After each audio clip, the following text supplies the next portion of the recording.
Hi, I'm Tim. Welcome to our channel, and thanks for logging on. If you enjoy these videos, do me a favor and subscribe to our YouTube channel right here at Watchbox Reviews. I would really appreciate it, and I promise to update this channel daily. If you like this watch, you can see it and purchase it on our website, thewatchbox.com.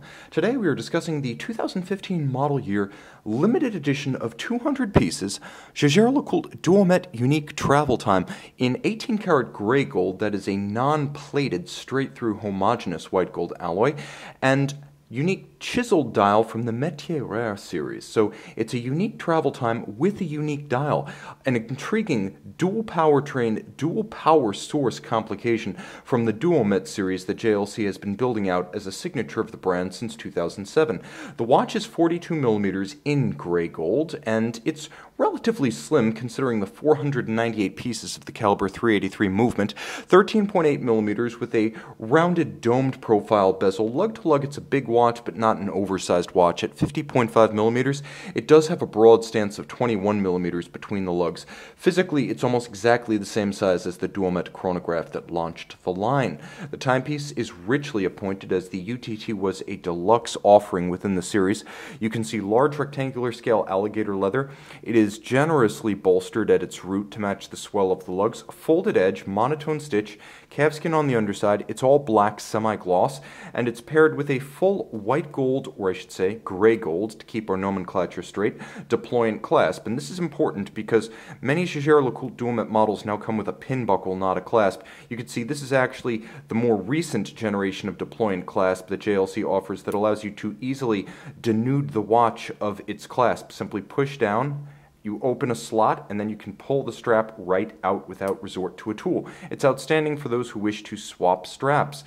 Let's get closer, afford ourselves a bit more light, and enjoy the case band, which is richly finished. This is an old school welded lug or soldered case. So you have the white gold primary case, and then you have lugs that are soldered on with hand finishing applied to remove all evidence of the welded joint. It's then black polished on its lug hoods and flanks and satin finished on its case band. Contrasting polished bezel and case back, and you will note that there is both satin and polished finish on the triggers for the GMT system, so attention to detail is strong with this one, but nowhere more than the chiseled dial. The Métiers Rares series puts together handcrafts that are, as per the nomenclature, rare. No two of the 200 pieces of this limited series were exactly alike. Each one was chiseled by hand using a chisel and a small hammer to create the watch that you see here.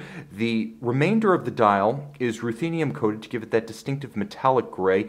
You'll note blackened applied white gold Arabic numerals, quarter Arabics, as well as blackened constant seconds at center, and differential color schemes. You can see those elements that are involved in the telling of the daily time in your locality, and then those elements that are involved in discerning the reference time. There is a AM/PM indicator at 6 o'clock. We'll talk about how that works in a moment, but let's quickly discuss the architecture of the movement. There is a jump hour that is placed on the 9 o'clock side of the watch, and this is actually the first application of a jump hour in a JLC wristwatch. You actually have a GMT indicator that indicates your current time zone relative to Greenwich Mean Time. So I am in Philadelphia, which is New York, US East Coast, so I am -5 GMT. It is always 5 hours earlier here than in Greenwich, England. You will note on the case back, all of the primary GMT offsets of major time zones and reference cities are engraved into the case back along with the individual numbering, so you always know what your reference GMT offset is when setting this system. Of course, you have your local time at what would conventionally be 3 o'clock, and you can jump back and forth, changing to, for example, GMT -6 or GMT -7. You can also put yourself, for example, in Paris time. Let's jump to GMT +1, the red representing GMT plus. As you will see, the watch does the math for you on the jump hour display.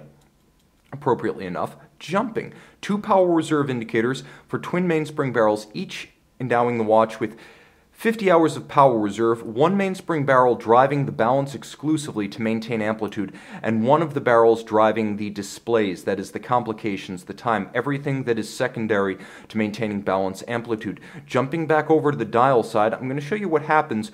A lot of folks think that this is a conventional world time display. If they've never seen the watch in action, they think that the reference ring actually rotates. Well, it doesn't, but you will note that there are two semicircles, one of which is dark, one of which is light, and that does actually represent day and night relative to the physical locations displayed on the dial and the individual time zones. So if you pull the crown out, you'll note that you can quickly jump the local hour hand in the intermediate position, and then when you pull it all the way out, now everything moves in sync. Watch the GMT semicircle indicator, and you will see as the watch advances through time, that little shaded circle advances around the globe, showing you where it is currently day and night. And that is the AM/PM indicator for the jump hour display. So now you see how it works. I can show you how you wind it. You wind it back and forth. The crown is richly appointed,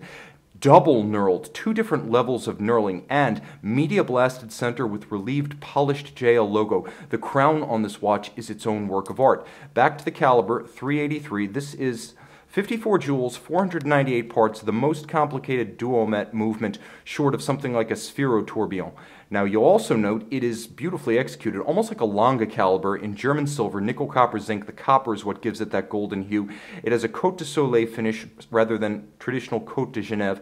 You can see that the soleil, the sunburst, radiates out from the free-sprung balance, which is large and actually the only standard duometre that beats at 28,800 vibrations per hour. So it is a high beat movement. You'll note both black polished screws and heat-fired blued screws.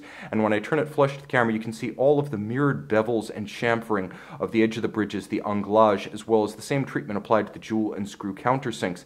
Turn it all over. I should mention the watch has another feather in its cap, which is a hacking or stop seconds with 0 resets. You can set this timepiece precisely for both of the time frames in question. See it and make it yours on the Watchbox.